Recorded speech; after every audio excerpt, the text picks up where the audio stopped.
I was sitting in that courtroom when my own daughter pointed her finger at me and told the judge I had stolen her son. Her voice was sharp, her words like knives, and everyone turned to stare at me as if I was the criminal. My hands trembled, but not from guilt, from the weight of everything I had carried for years. I reached into my purse, touched the edge of the envelope I had been saving for this very moment, and I knew the truth inside it would silence the lies forever. Thank you for being here and for listening to my story. It means more than you will ever know. And before I go on, I want to ask you to share in the comments where you are watching from, because every place, every home, carries its own stories of love, betrayal, and survival. And it gives me comfort to know that mine is reaching people far and wide. I want you to stay with me now, because what I am about to tell you is not easy. It is heavy and painful, but it is also the truth of how I came to sit in that courtroom with an envelope that held the power to decide the future of the boy I had raised, the boy who held my hand through the darkest nights, and the boy who reminded me that love is not a word we say. It is what we do every single day. My name is Mary, and I am 72 years old. I have lived a life that has known both sweetness and bitterness. I worked hard, raised a family, cooked meals, kept a home, and like many women of my generation, I believed that love and sacrifice would be enough to hold a family together. I never had much, but I had pride in what I built with my own two hands. And when I grew older, I dreamed that my later years would be quiet, filled with peace, maybe a little gardening, a warm cup of tea on the porch, and the sound of laughter when my family visited. I had one daughter, my only child, and I gave her everything I could, even when I had little left for myself. She was bright and beautiful, but restless, always searching for something just out of reach, always wanting a life that was faster and louder than mine. I thought she would settle down one day. I thought she would see that the simple things are what matter most.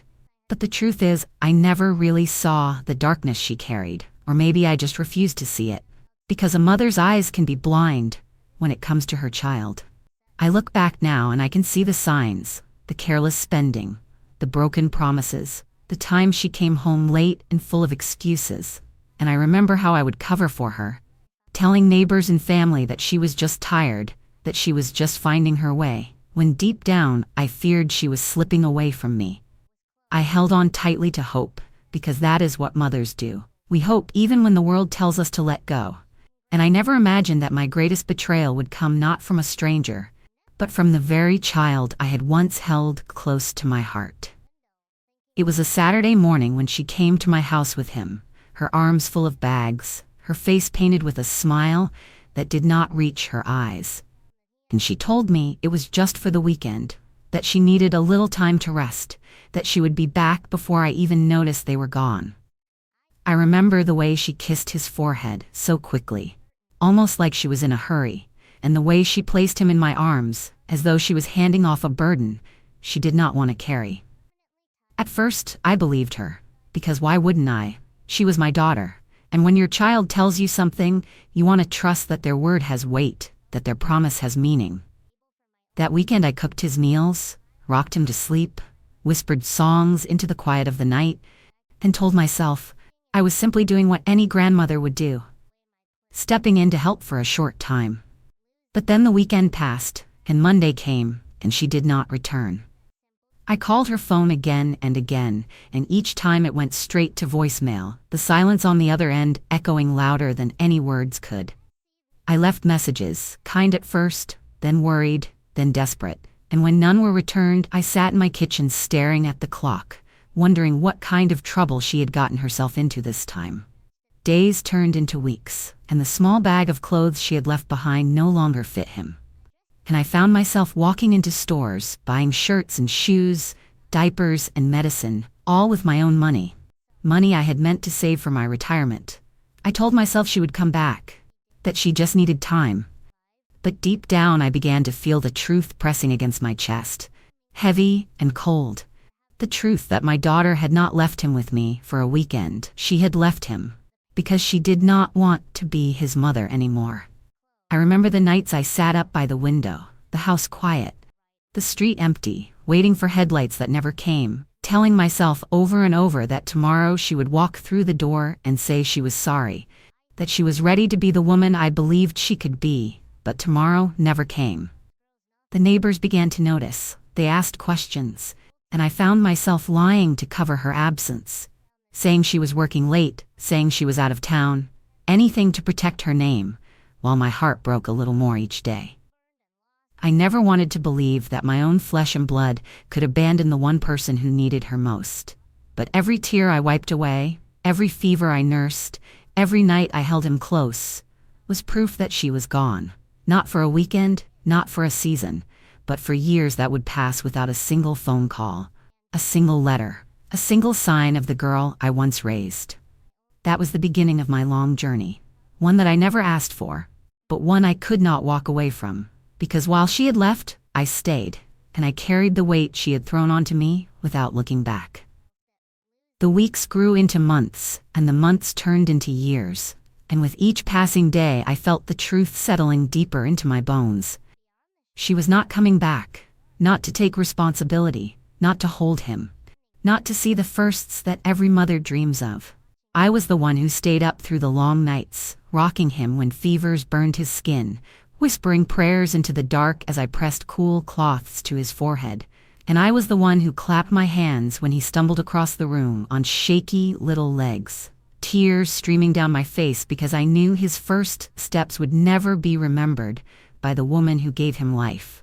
When he spoke his first words, my heart both soared and ached, for I longed for my daughter to hear his voice and realize what she was missing. But all I heard was silence from her end. Silence that cut deeper than any words could.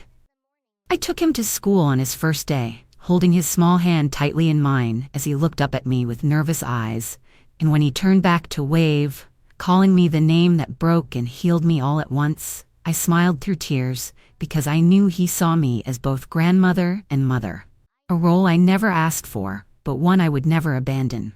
Every bill that came, every doctor's visit, every new pair of shoes fell onto my shoulders.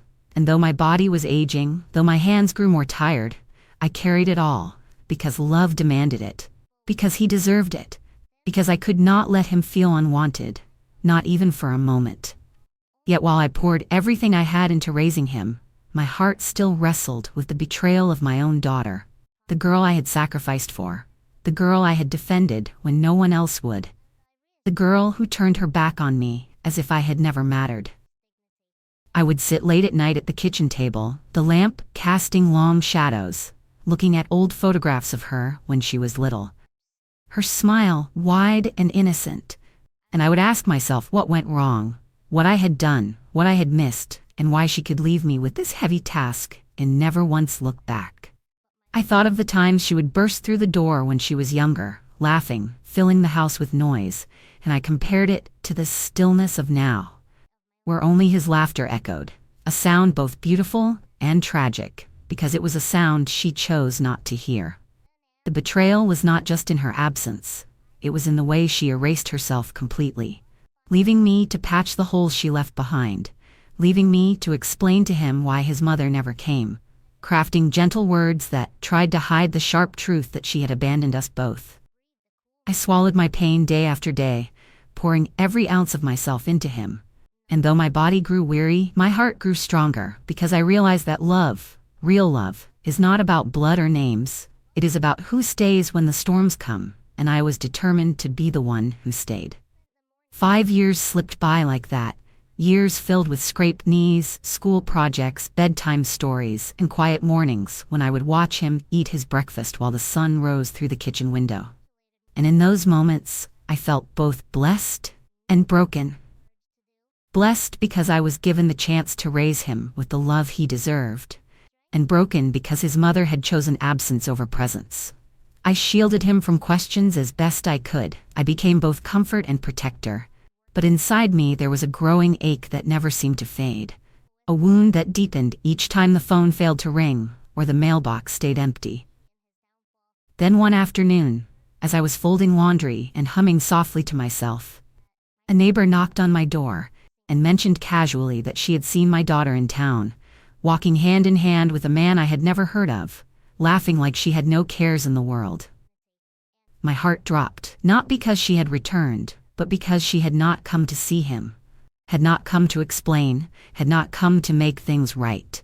Rumors began to reach me in bits and pieces. Whispers that she was building a new life, chasing money, wrapped up in someone else's promises, and still not once did she look back to the life she had left behind. I kept this knowledge from him, protecting his little heart from disappointment. But inside, I felt the storm gathering, because a mother who had been absent so long does not suddenly return with kindness. She returns with demands. I could sense it, the way an old woman senses the change of seasons in her bones, that her reappearance was not about love, but about control. Not about giving, but about taking. I found myself staring at the papers I had carefully kept all those years. The medical bills, the school registrations, the signed notes, where she had written in her own hand that she was leaving him in my care. And I felt a strange mix of sorrow and strength.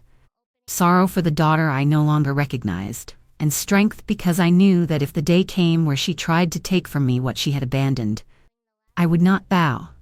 I would not tremble. I would stand with the truth in my hands and let the world see what she had chosen to forget. It was not long after those whispers reached me that she finally appeared at my door. And the moment I saw her standing there, I felt a chill run through me. For she did not carry warmth or remorse in her eyes, only a sharpness that cut right through the years of silence. She did not ask how he was. She did not kneel down to embrace him or marvel at how much he had grown. She simply crossed her arms and said in a cold voice that I had kept him from her, that I had stolen what was hers, and that she was going to make sure everyone knew it.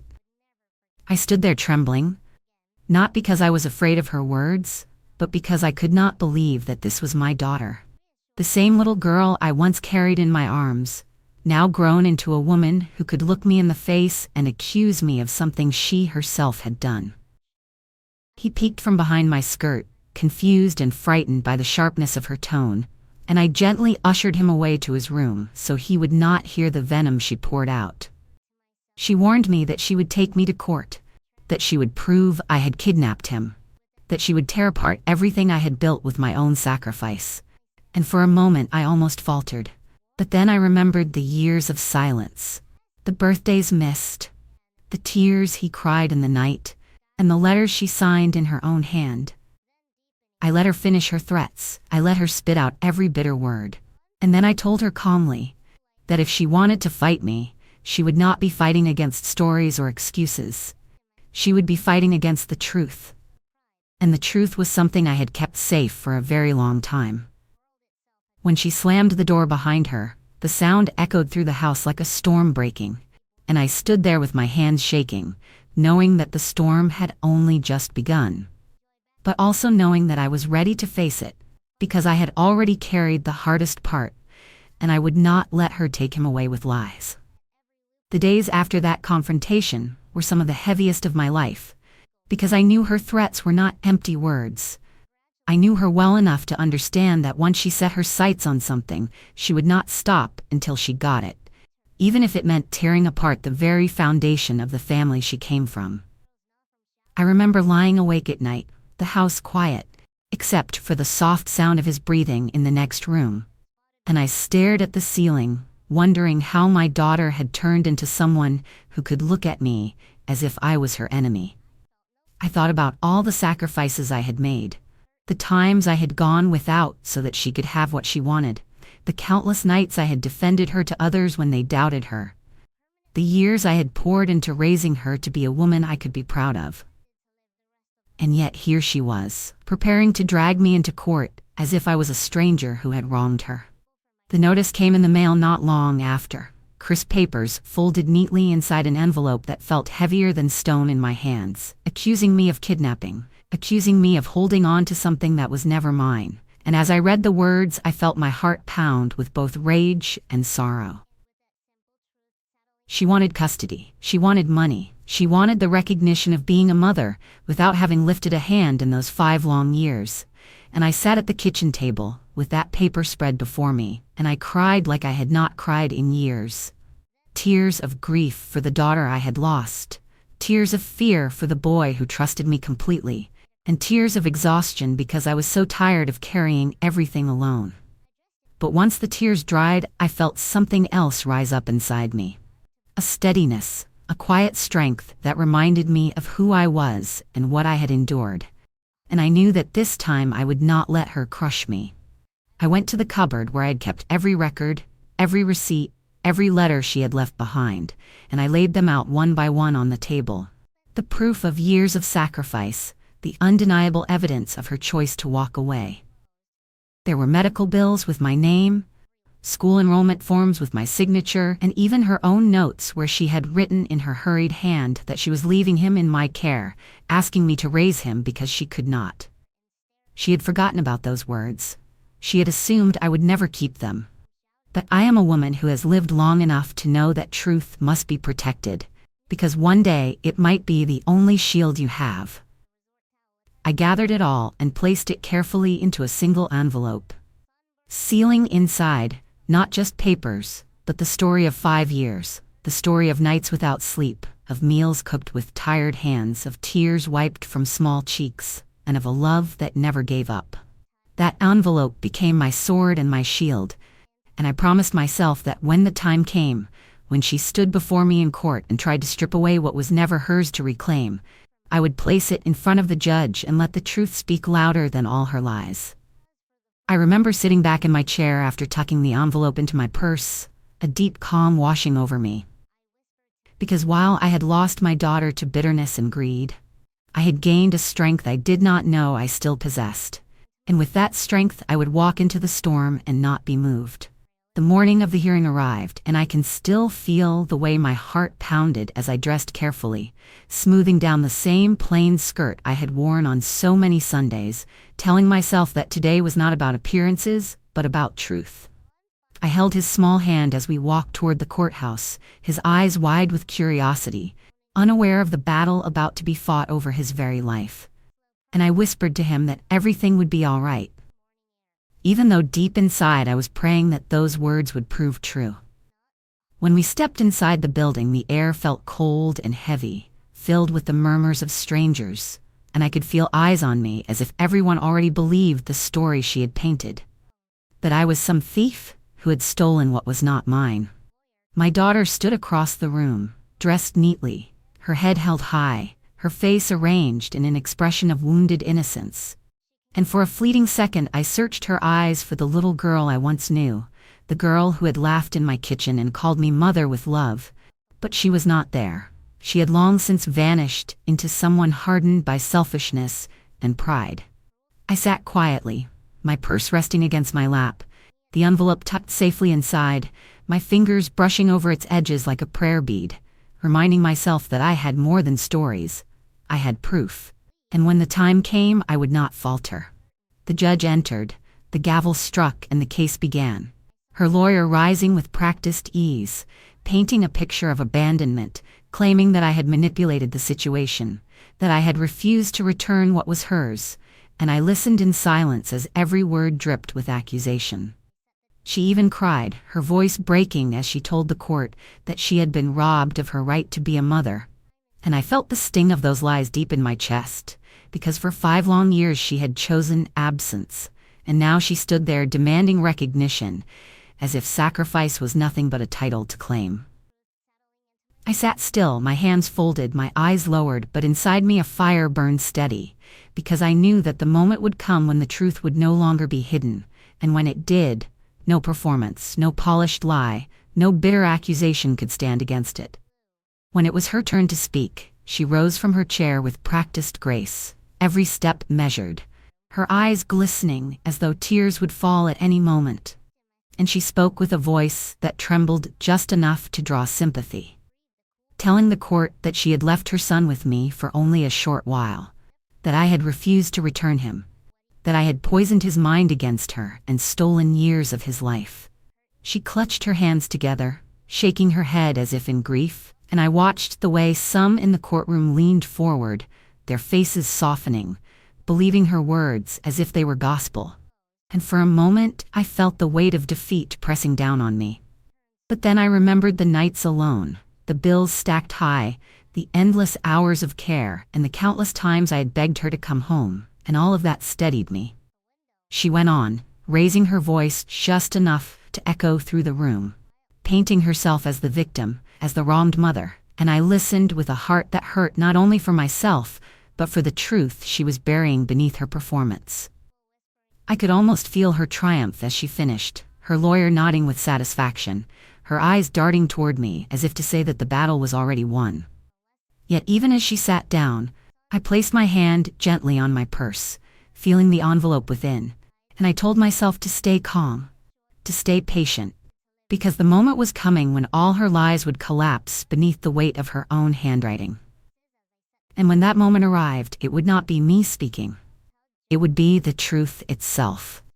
Then the judge turned to me and asked if I had anything to say, and for a moment the room felt so still I could hear my own heartbeat echoing in my ears. It was the kind of silence that weighs on you, that demands a choice. And I knew this was the moment I had been waiting for, the moment when truth would either rise or be buried beneath her lies. I took a deep breath, steadied my hands, and reached into my purse, my fingers closing around the envelope that had never left my side since the day I sealed it. And as I pulled it out, the sound of the paper brushing against the leather strap seemed louder than any voice in that room. I stood slowly, my knees aching with age, but my back straight with determination, and I placed the envelope gently on the table before me, sliding it toward the judge with a calmness that surprised even me. Because inside I was a storm, but outside I was unshaken. The judge opened it, pulling out the stack of documents one by one, and the air grew heavier with each page he turned. Medical bills with my name, school registrations signed by me, every detail marked with years of sacrifice and responsibility, evidence of who had truly raised him when his mother chose silence. But it was when the letters appeared, written in her hurried handwriting, that the atmosphere in the room shifted completely. Words she had penned years ago when she walked away, words that said plainly and without confusion that she could not handle being a mother, that she was leaving him with me, that she wanted me to take care of him because she could not. The courtroom grew so quiet, you could hear the shuffle of each paper as it was set down, and I lifted my eyes just enough to see her face pale, her confident mask beginning to crack, her lips parting as if she wanted to speak, but no words came. I did not raise my voice, I did not need to, for the papers spoke louder than I ever could, and they told a story that could not be twisted, a story written in her own hand, a confession she had long forgotten, but one I had never let slip away. I watched the judge's expression shift from neutrality to understanding, and then to something sharper. A recognition that the truth had been hidden under a mountain of lies, and I felt my heart begin to settle, not with joy, but with a deep, heavy relief that comes when a burden you have carried finally begins to lift. She tried to protest then, her voice high and frantic, saying those letters did not mean what they clearly said, claiming I had forced her hand, claiming anything that might undo the damage. But the judge silenced her with a single look, and for the first time in that long and painful battle, I saw fear flicker in her eyes. I sat down again, folding my hands in my lap, my body weary but my spirit steady, because I knew that no matter how loud she screamed, the truth was already out. And once truth has been spoken, it cannot be silenced again. The judge leaned back in his chair after reading through every page, his eyes moving slowly between me and my daughter, and in that long pause, the entire courtroom seemed to be holding its breath. When he finally spoke, his voice carried the weight of finality, steady and clear. He said that the evidence left no doubt, that I had not stolen anything, that I had been the only one who provided care, stability, and love when no one else stepped forward. He said the boy was safe with me, that custody would remain with me permanently, and those words washed over me like a tide I had been waiting years to feel, both a release and a sorrow. Because though I had won, the cost of that victory was the loss of my daughter. She stood there trembling, her face red with anger and shame, trying to argue, but every word she threw forward collapsed under the weight of her own letters. And when the judge told her to sit down, she did so with a look I had never seen before, a look that was part fury and part defeat. I did not smile, I did not gloat, I simply reached for his small hand beside me, holding it tightly as if to remind myself why I had fought so hard. And together we walked out of that cold room into the light of day. People whispered as we passed, some with pity, some with respect, but I kept my eyes forward because I knew this moment was not about them. It was about him. About keeping the promise I had made in silence 5 years ago when she left him at my door. I stepped onto the courthouse steps, the air fresh and sharp against my face, and I felt the weight that had been pressing on my shoulders begin to lift. Not completely, because the wound of betrayal never fully disappears, but enough for me to stand taller than I had in years. My daughter's voice faded behind me as she stormed out, but I did not turn back, because sometimes turning back means carrying the pain again, and I had already carried enough. I walked forward, his hand in mine, my heart heavy but steady, knowing that the truth had spoken for me, and that from that day on, no court, no lie, no bitter tongue could undo the years of love and sacrifice that had bound us together. As we left that courthouse behind us, I felt a strange stillness settle over me. A mixture of sorrow for the daughter I had lost and gratitude for the life I still held in my hands. For though betrayal had cut me deeply, it had also taught me that love is not measured by titles or words, but by actions, by staying when it is hardest, by giving when there is nothing left to give. I thought of all the nights I had spent alone, all the tears I had wiped away in silence, and I realized that even in the darkest seasons, I had never truly been alone, because his small hand had always been in mine, guiding me, reminding me that strength is not loud, it is quiet and unshakable. Betrayal can come from those we love most, but so too can purpose. And while I could not change her choices, I could hold fast to my own, and my choice was to love, to protect, and to endure. Thank you for staying with me until the end of my story. It means more than I can say. And if you want to hear more stories like mine, stories of truth, survival, and the strength to keep going, I invite you to subscribe and walk this journey with me.